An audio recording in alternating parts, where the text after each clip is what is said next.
Greetings, everybody. Thank you for joining us today for this discussion on the food systems.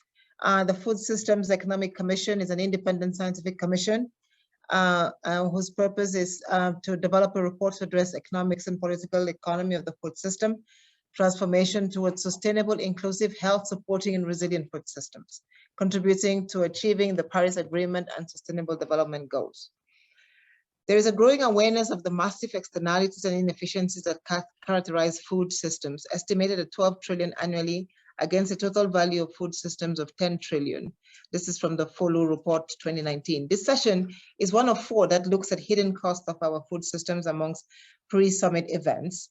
The UN Food Systems Summit, the United Nations Climate Change Conference, the COP26, and the 2021 UN Biodiversity Conference, COP15, provide an excellent opportunity to increase the level of ambition, raise the profile of land use and food systems to accelerate the implementation of integrated strategies. This work is important because against the backdrop of all of these conversations, we're hoping that at least the Food Systems Commission will come up with a host of policy options that will help the world as we struggle through how we respond to the food systems crisis, to come up with some good policy advice, differentiated policy advice, we hope, and that parts of this discussion will highlight some of the reasons why there will be differentiated policies advice and why there is tension amongst what kinds of policies to give depending on what part of the world you live in and what income category you live in. Bridging the divide between scholarship and policy making in particular is one of the things that the Commission will be looking at. We will be looking at, as I said, from a technical point of view, we may have very easy solutions, but we know that policy making is never as easy as the technical solutions allow, and so we will need to come up with some middle ground to help us have these discussions and to highlight some of these distinctions and differences that we are all facing as we discuss the food systems challenges today. Coupled, of course, with climate change and everything else, COVID-19, we cannot forget. We have 3 amazing speakers to lead us through the conversation. Our first speaker is going to be Nicoletta Battini, lead evaluator of the International Monetary Fund's Independent Evaluation Office. Prior to the IMF, she was advisor to the Bank of England's Monetary Policy Committee. She holds a PhD in international finance and a PhD in monetary economics from the University of Oxford. Today, her research focuses on the economics of energy and land and sea use transitions for climate mitigation. Her new book, The Economics of Sustainable Food, Smart Policies for People and the Planet, was just published by Island Press and the International Monetary Fund. Let me welcome Nicoletta to give us her first presentation. Thank you. Thank you, Vera. It's great to be part of this affiliate event of the 2021 UN Food System Pre-Summit. I mean, such illustrious company. I would like to make just indicating that current food systems pose an existential threat to humanity, future food security, public health, and Earth system sustainability. We basically imply that fixing food systems can cool the planet. That's this research that we have.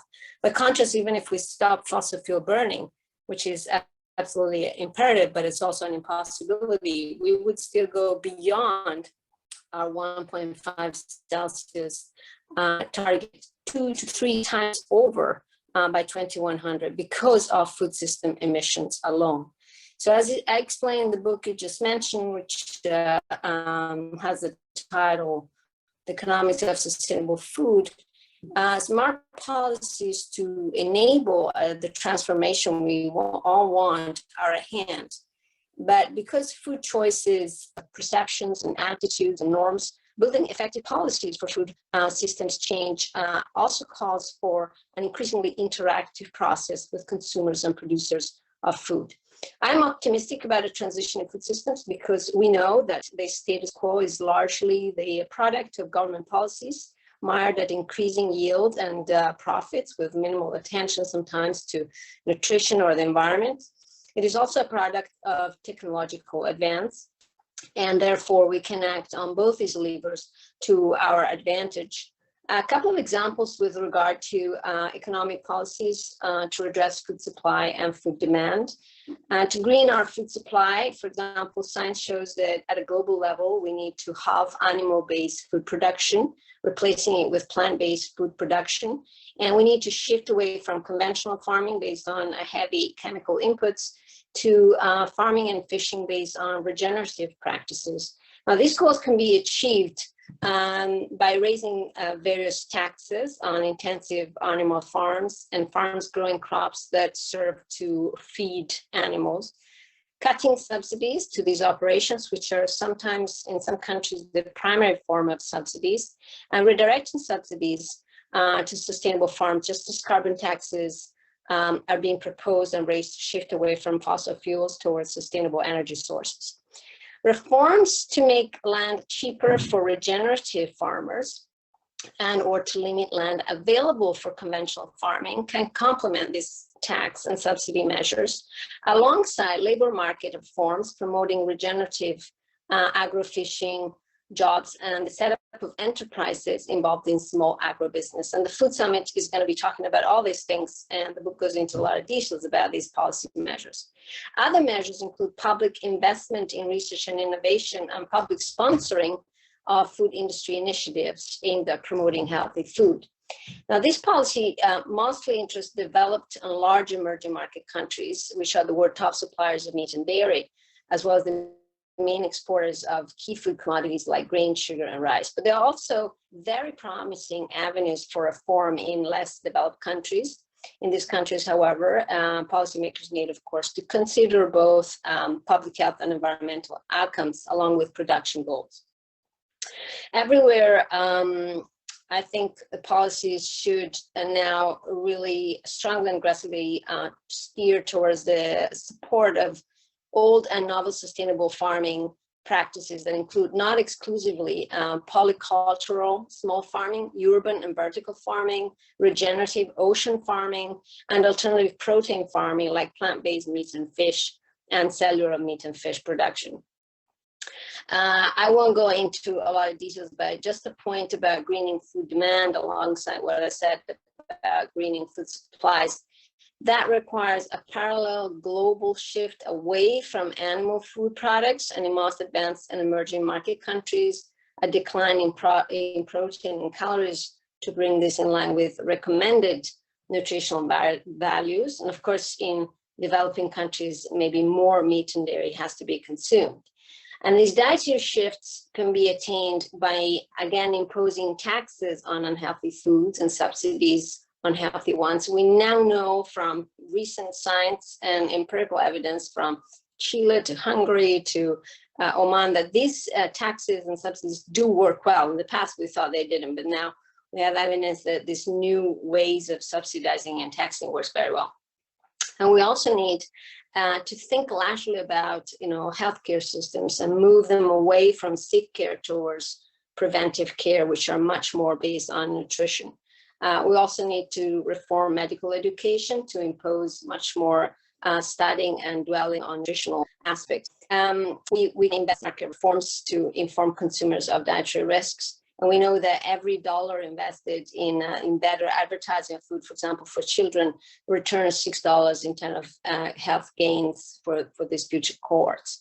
I will stop here. I would like myself to listen to Simon and Johan, but I'd like to take the questions up that came and others in the Q&A. Thanks.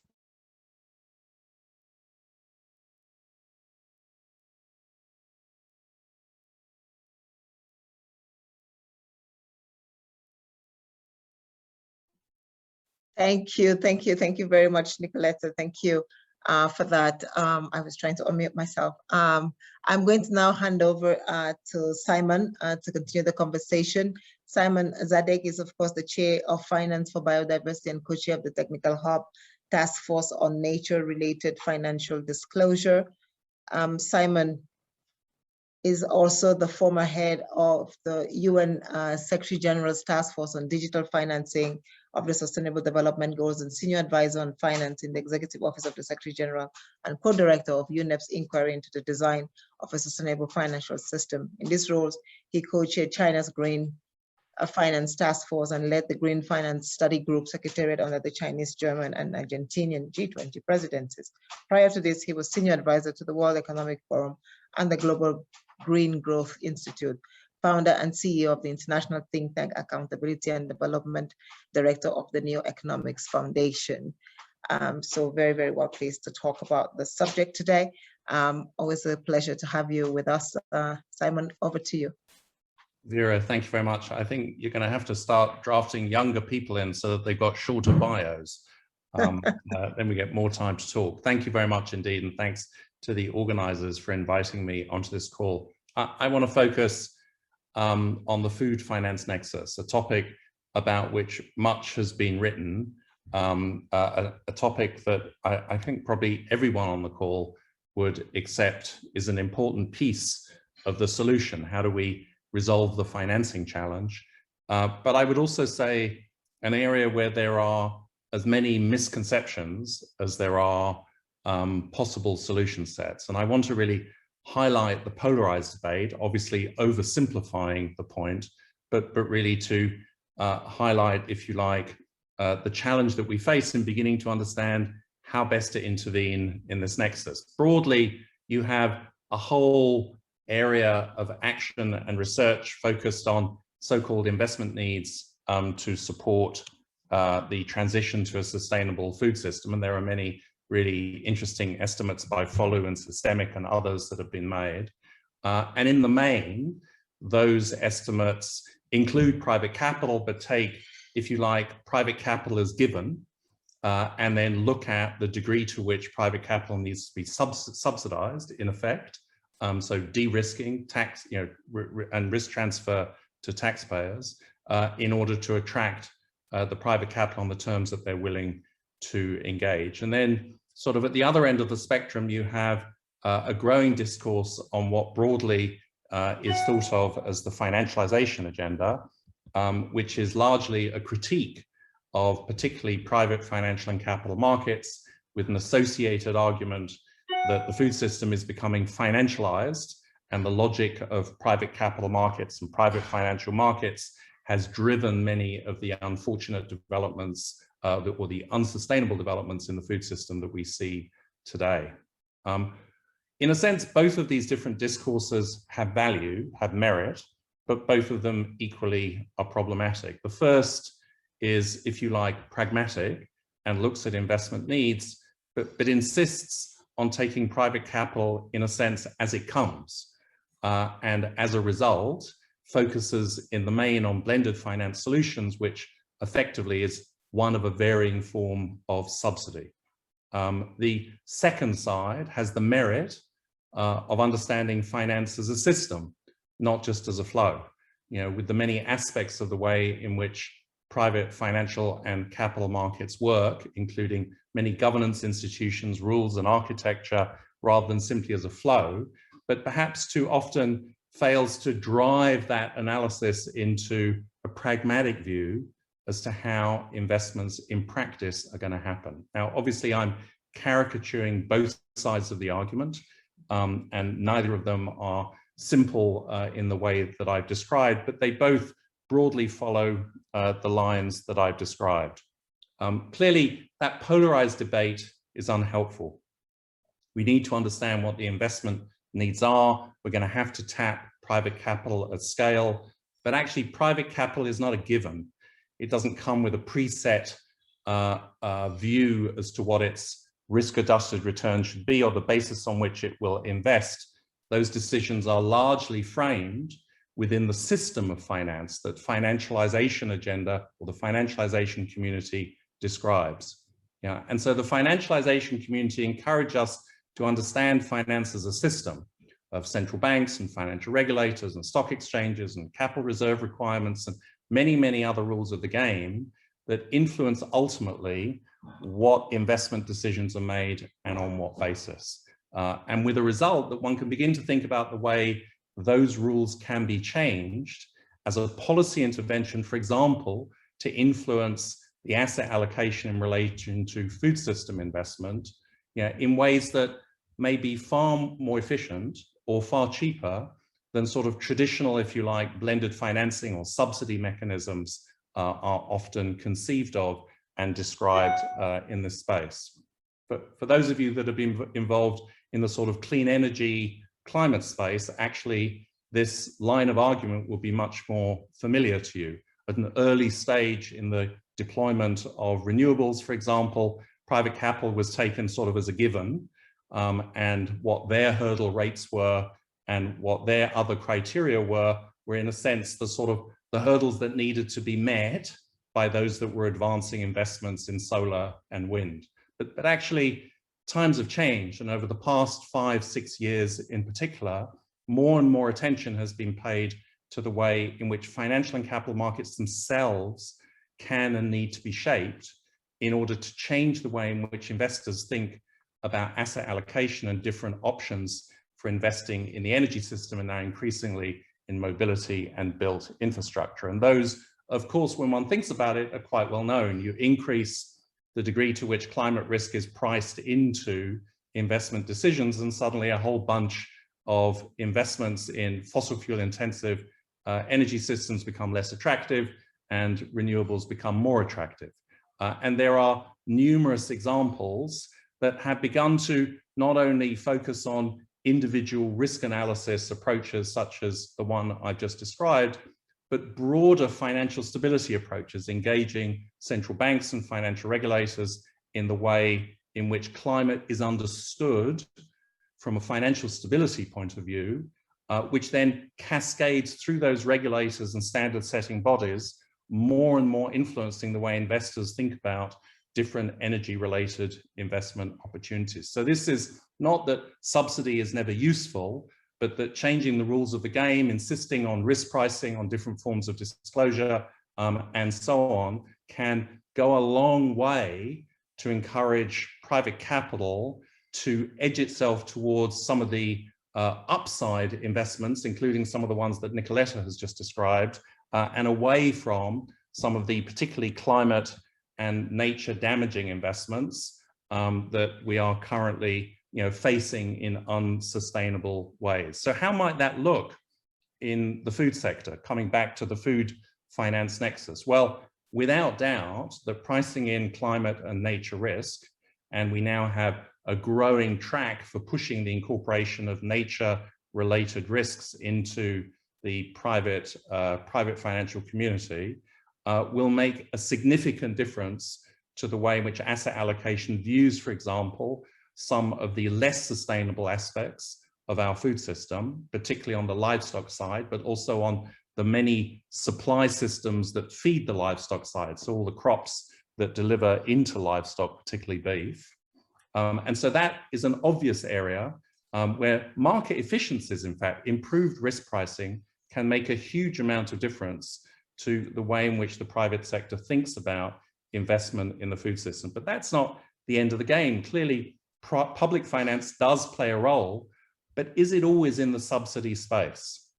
Clearly, aspects of blended financing does make sense if one's trying to front load investments in areas where, for example, the technology curve has not yet reduced price to a level where food might be affordable from, for example, coming back to Nicoletta's example, again, alternate protein or indeed vertical farming.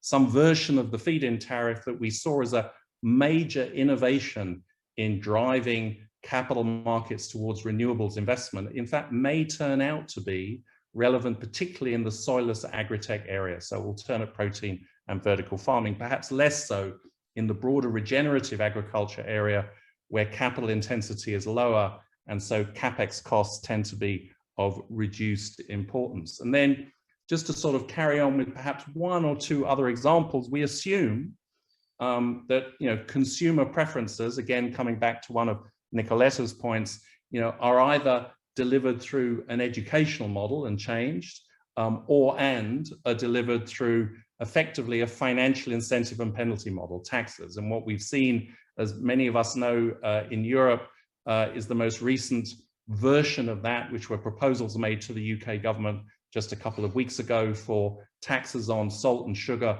being rejected as politically infeasible. Doesn't mean, as Nicoletta said, that it's the wrong way to go, but it's only one way to go. And we've seen, in fact, mobile payment platforms, fintech-based supply of data, significantly influencing, i.e. being used as, if you like, behavioral nudging models in order not to have to rely on deep education or taxes and spend, but in fact, that classic sort of data-driven, digital-driven way in which to shape consumer behavior going forward. So yet another way in which the financial sector can be shaped in order to shift the way in which asset allocation is made and investment flows into the food system. To bring to a close, and then to go back to Vera, really the single point that we are making at Finance for Biodiversity and our contributions to the UN Food Systems Summit and also to the Food Systems Economics Commission is this: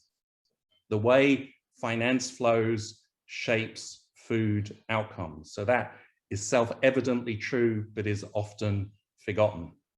So that's lesson one. Lesson two, that finance as a system, not only as a set of flows, can be shaped. So the way in which financial capital markets work, the way in which investment decisions are made can be shaped and influence significantly the flow of capital towards the kind of food system that we need rather than the one today that is unsustainable. The lessons from clean energy show us that this can be done. So there's no great new invention on different tools, methods, alliances and approaches that's needed. But to date, that hasn't been applied in the context of the food finance nexus.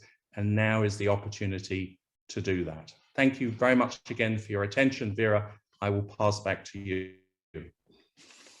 Thank you. Thank you very much, Simon, for that and very interesting and appropriate parallels between the energy sector and the food systems, with one shaping the other, and you telling us it is within our power to use finance to change the food systems. Now we'll go over to Johan. Johan Swinen is the Director General of the International Food Policy Research Institute, commonly known as IFPRI, since 2020. He is a commissioner of the Food Systems Economic Commission. He's a member of the Champions 123 Leadership Group to Reduce Food Loss and Waste, SDG Target 12.3, the Africa-Europe Strategic Task Force on Sustainable Agriculture and Food Systems. He earned his PhD from Cornell University. He's a fellow of the Agricultural and Applied Economics Association, the European Association of Agricultural Economics, and served as the president of the International Association of Agricultural Economists. Johan, it's a great pleasure to have you with us and to hear you bring a different dimension to this conversation. Thank you again, and over to you. Thanks very much, Vera. It's a great pleasure to be here. It's actually also been a great pleasure to have been on the Food Systems Economics Commission. It's a very interesting commission with perspectives from very different backgrounds, from very different disciplines as well. And it's really been a fascinating discussion that we've been having over the past year. Obviously, the topic of today is very, it's important, it's timely, it's also challenging. I actually really enjoy, I hope all of you really enjoyed the presentation by Nicoletta and Simon.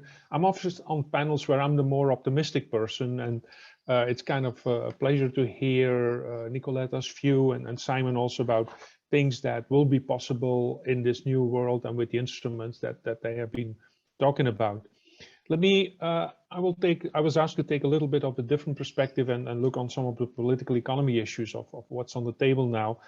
Let me start with the general statement, okay? And the general statement is something that we kind of all know, but it's not always explicitly taken on board in discussions, which is that public policy or public policy reform affect total welfare, but they also affect the distribution of that welfare.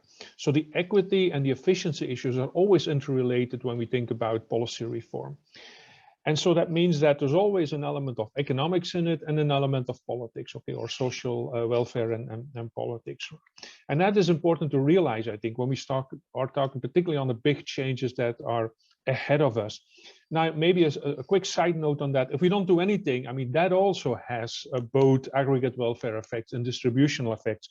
Think about the shocks that COVID-19 has done or that climate change is bringing. I mean, these effects are not equally distributed along the world. So the fact that there are distributed effects in the policy reform that we're talking about is not an excuse for not doing nothing. It's just important to take it on board.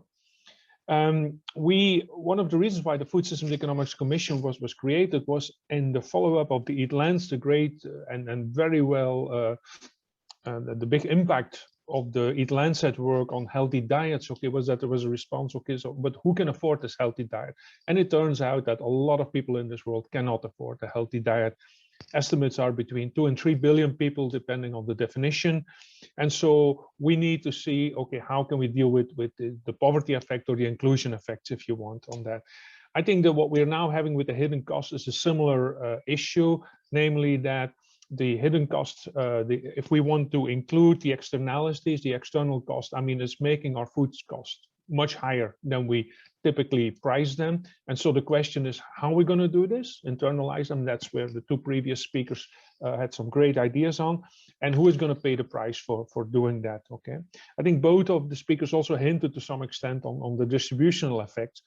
Now, these costs are real, and the perceived costs are also very real. We have seen a lot of opposition to some of these things already in, for example, Simon referred to the recent proposal, which was dismissed by Boris Johnson in the UK within a couple of very quickly after the announcement, because it wanted to raise taxes on food, even if it was unhealthy food. Right now, very recently, there was the CAP reforms, the reforms of the Common Agricultural Policy came to a conclusion after 5 years of negotiations almost.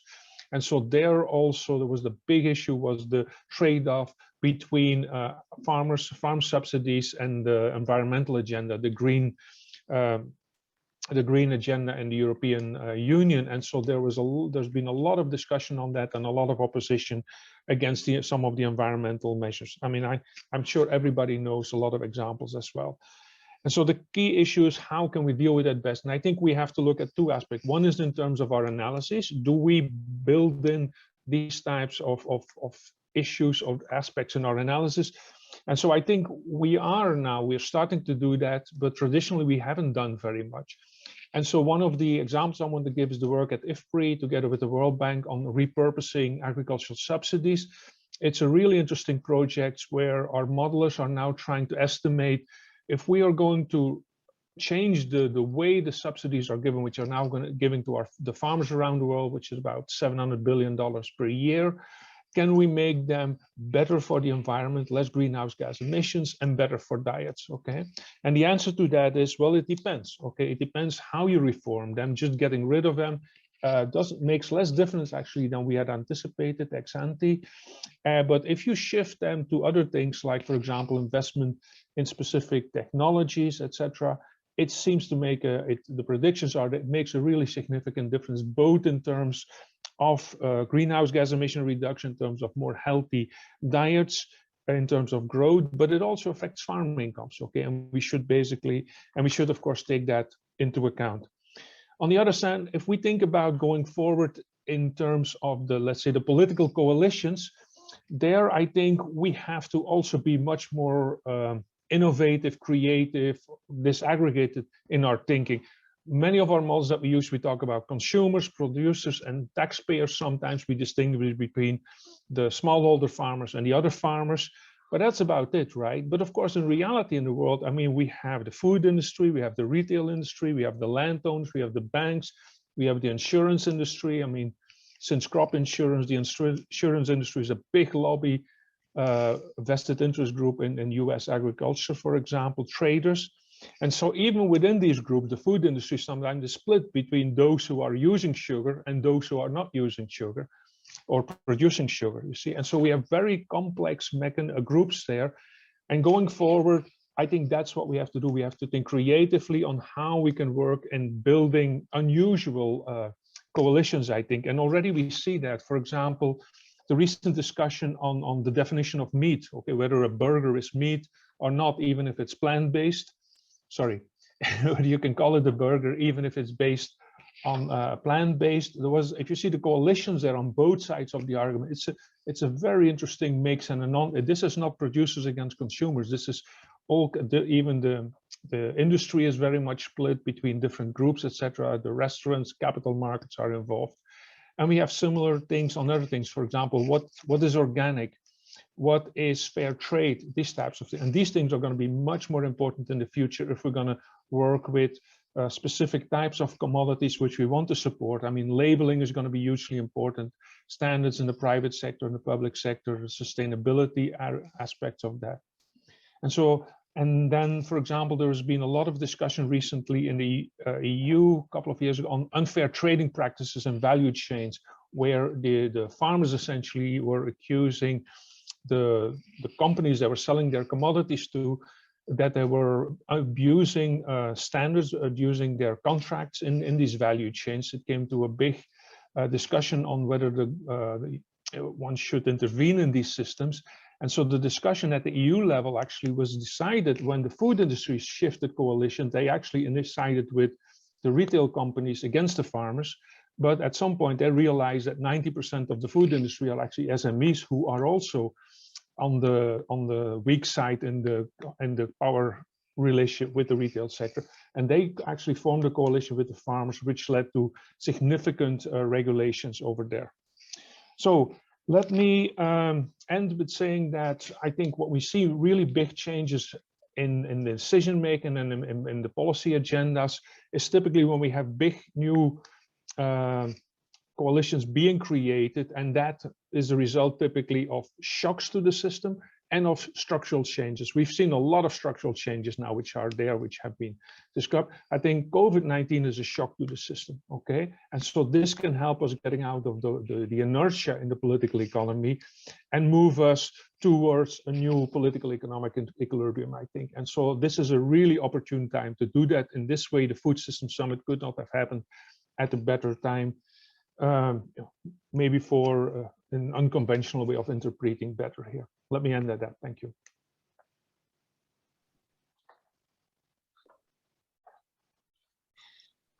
Thank you. Thank you very much, Johan. I think that your presentation helps to bring it all together, because yes, we seem to think that there are very fine divides between the different stakeholders in the system, but as you said, there are insurance companies, there are finance companies, but then there are also farmers, and we need to bring all of that together. And sometimes financing helps to bring it together. But as Nicoletta said, we need to unpack some of it first. I think I'm supposed to go now to questions and answers. I'm supposed to take questions from the audience. I think I'll start with the first one from, I think it's Sarah, who is sending a question to, and she asked Simon, this is for you, Simon. You mentioned that financial flows can be influenced to have better outcomes. What do you include in financial flows? I believe you mentioned capital markets. Do you also consider FDI, ODA, and government spending as financial flows? Give some concrete examples. Yeah, so the answer is we at FAB and in our work with FSEC take a broad view of the financial system. That includes very much public finance. And of course, remember that ODA is a drop in the ocean compared to the 25% plus of global GDP or expenditure that is made up of public finance. Don't forget that central banks now have, a combined balance sheet of about $55 trillion, obviously not equally distributed across the world, but nevertheless, in effect, public funds sitting on a balance sheet. But we would also include, as does IFPRI, I think Johan will confirm, we would also include citizen spending. There is more or less $45 to $50 trillion a year in consumer spending. And in fact, although one wouldn't normally think of that as investment, conceptually, every dollar that's spent by a consumer is both to consume something, but also invests in the nature of the value chains that are being created as a result. And certainly, we need to think not only about the fact that we need to get consumers to consume more healthy food, say, to take that as a crude example, but we also need to ensure that large-scale shifts in consumer behavior change the way in which food production systems work. And then finally, we would also include illicit financial flows, clearly a problematic area, but one in which we have a particular interest, given that we have a focus on nature more broadly, but which is also completely relevant in the context of the food finance nexus. It's very difficult to understand the way food and finance operates in Brazil, for example, without understanding the way in which illicit financial flows shape the opportunities, for example, for livestock companies to rear cattle on deforested land. So one has to take a broad view, not only, although they're very important, the $400 trillion or so that sit across private financial and capital markets. And we think it's often looking at different aspects of these financial flows that really gives us innovation opportunities. The behavioral nudging on the consumer side is nothing to do directly with financial and capital markets, but if successful, would ultimately shift the way in which they allocated their funds. And I would complete by saying to Vera, but also to those of us who are on the call, for certain types of food system transformation, we shouldn't only think of large numbers. So, for example, Nicoletta, talked a lot about the emergence of soilless agritech, and focused on all protein, but we could also have had a conversation about vertical farming.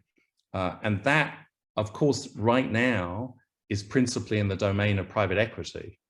So we know, we're not just thinking, if you like, of large-scale institutional investors or the banks. We also have to think about the different aspects of financial and capital markets as they relate to different kinds of transformative pathways.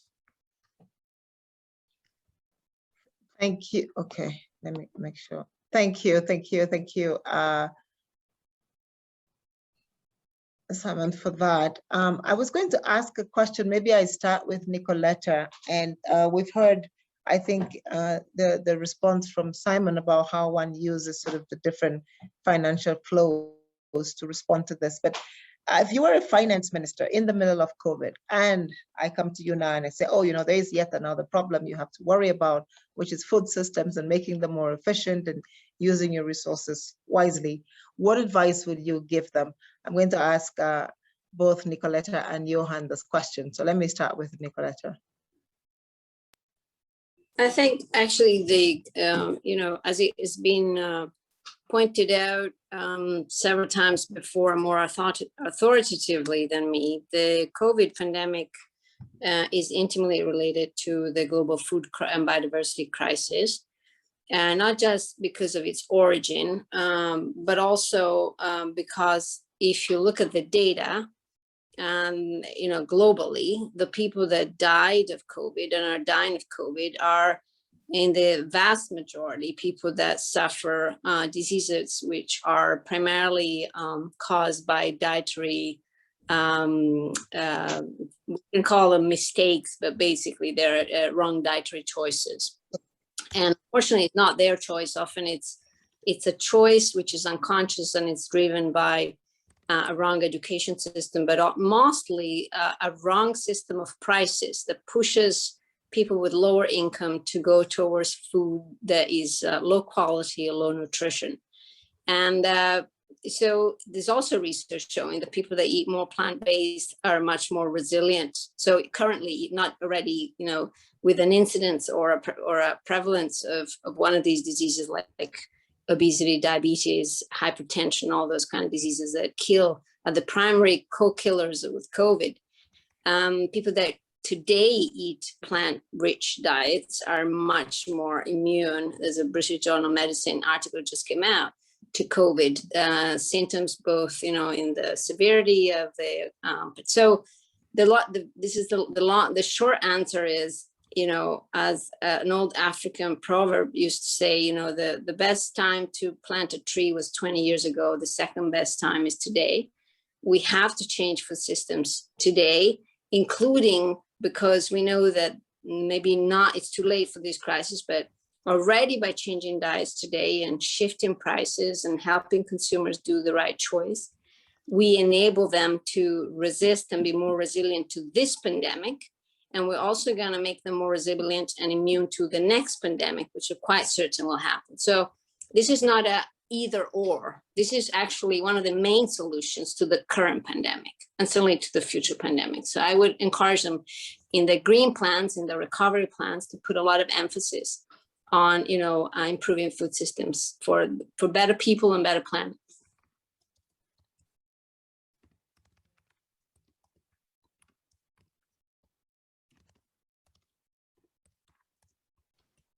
think you're muted, Vera.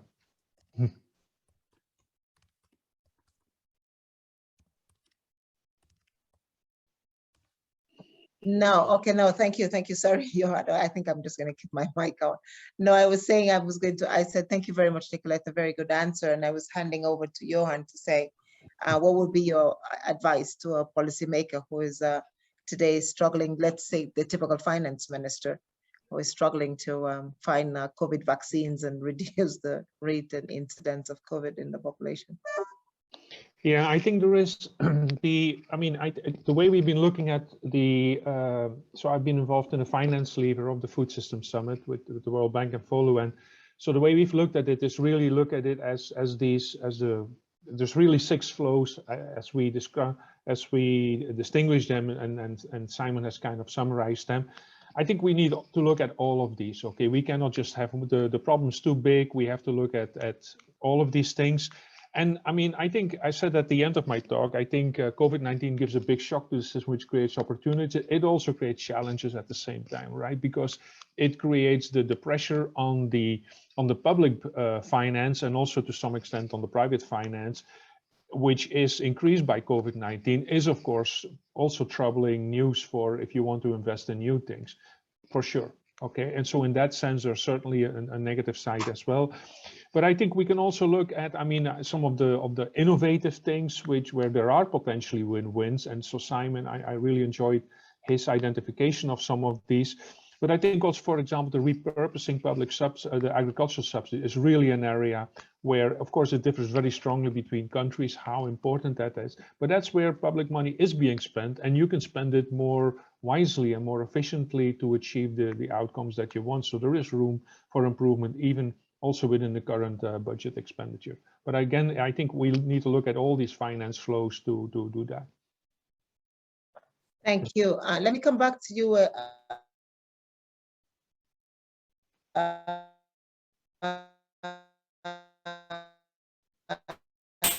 We don't hear you, you're fading.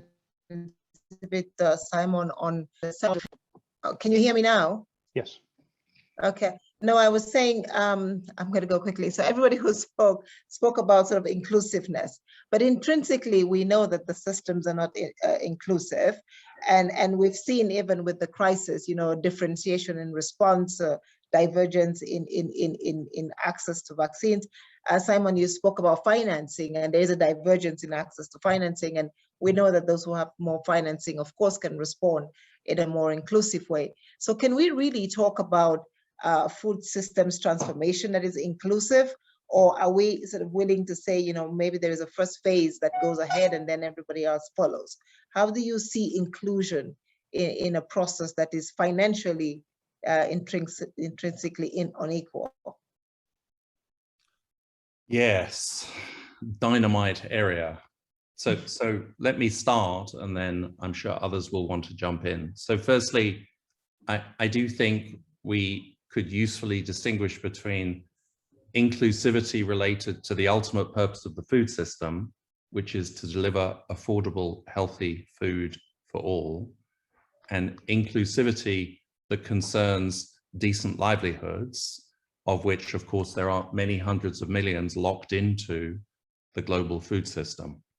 And I think we can't treat them exactly the same, not just because they're different phenomena, but because it's likely, certainly we see a comparison in the energy system, although I don't want to overuse the point, that a drive towards clean energy for all has dramatic labor market implications for the energy system.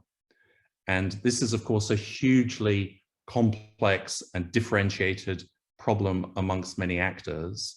But it does seem to me that if we truly believe that today's system of food production is unsustainable and will become increasingly unsustainable as nature continues to degrade and climate creates more and more volatility, particularly for small farmers, policy will have a lot to do with maintaining some farmers on the land, but also looking at potentially large-scale transition into other industries. Now, I don't say that lightly, but certainly, that's certainly one piece of the story we need to look at.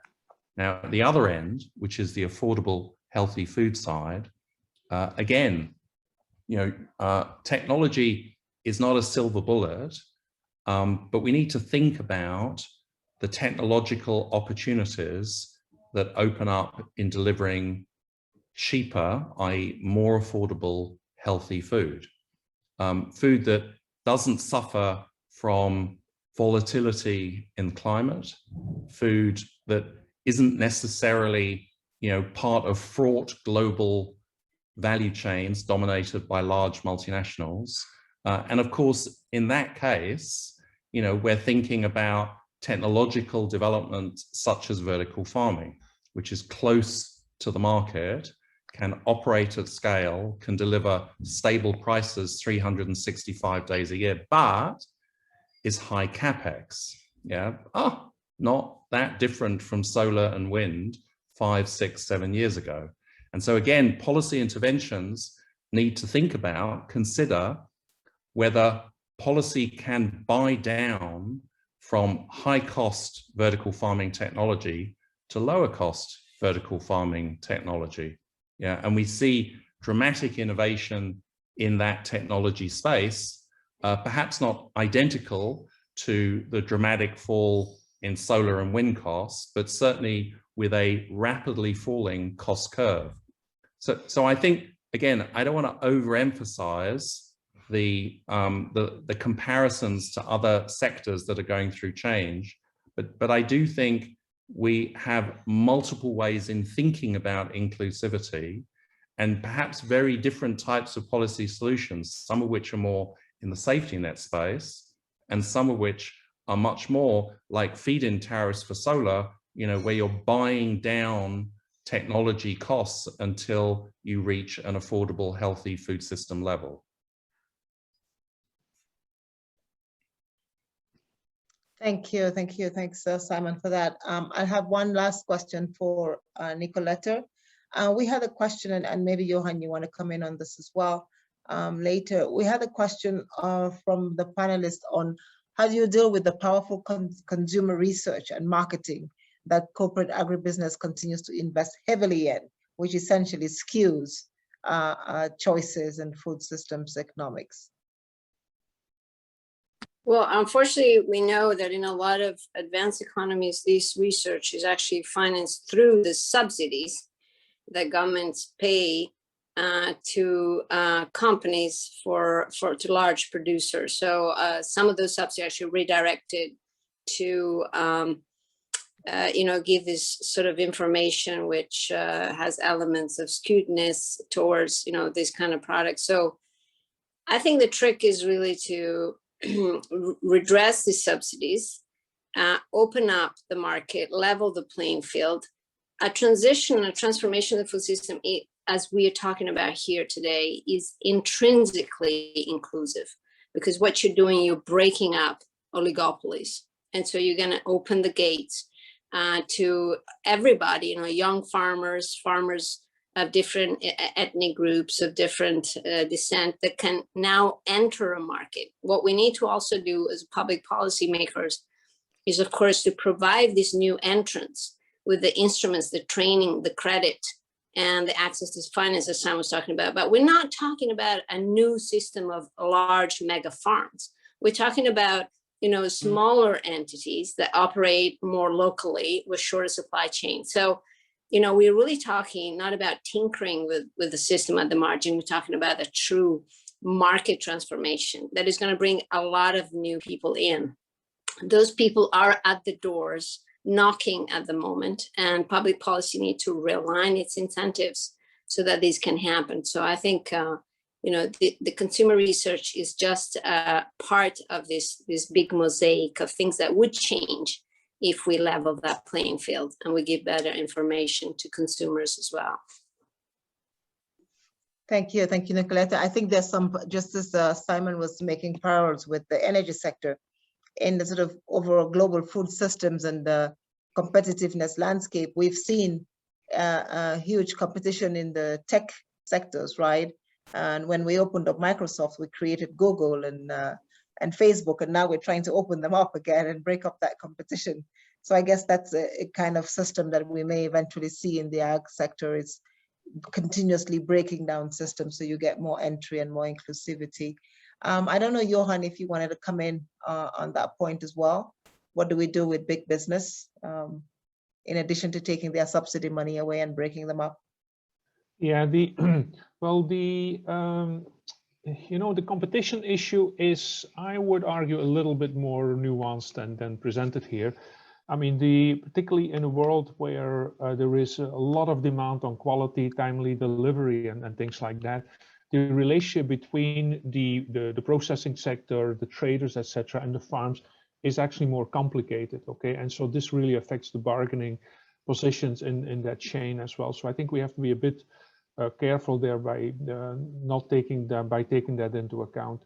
The other point, 2 points quickly on this thing, because I see we're late here. One is on the consumer research. I mean, we know a lot about consumer research and behavior as well, right? Because of the research in academics and in institutions like ours. And so we know that we can nudge. There's still a lot more to do, but still we do know, okay, how we can stimulate consumer behavior. So it's also a matter of just using the information to design better public policies, I think. And on maybe very briefly on the question that Simon addressed on the inclusion agenda there, I think the key thing there is to think about inclusion from the moment that you're thinking about reforming the systems going forward. That inclusion is part of the way you think about the problems, and not something which you say, oh yeah, we also have to think about that, but we'll do that later or on the side. No, you have to do that together, because otherwise you're going to create a lot of problems you're going to increase the inequality, I think, and that also will increase the political resistance going forward with the other things. So you really need to take that on board. Thank you. Thank you. Thank you. I think we have come to the end of this very, very interesting conversation. Nicoletta, Simon, Johan, thanks so much for your contributions, both on the challenge of the existence of subsidies, the challenge of taking them away, the need for additional financing in some areas of the system so that we can actually redirect policy, and then finally getting a very diverse group of coalition building together, as your last answer suggested, Johan. Yes, even in the competition policy is not as straightforward as it may seem, but I think that we know monopolists and oligopolists when we see them, and there are systems and policies that can unpack some of that. This is a conversation, I think it's a month-long conversation that we will be having inside the UN system and across the world on sort of food systems economics and how one can ensure that we improve on it. Also as part of course, the climate change COP26 conversation. Thank you for joining us today.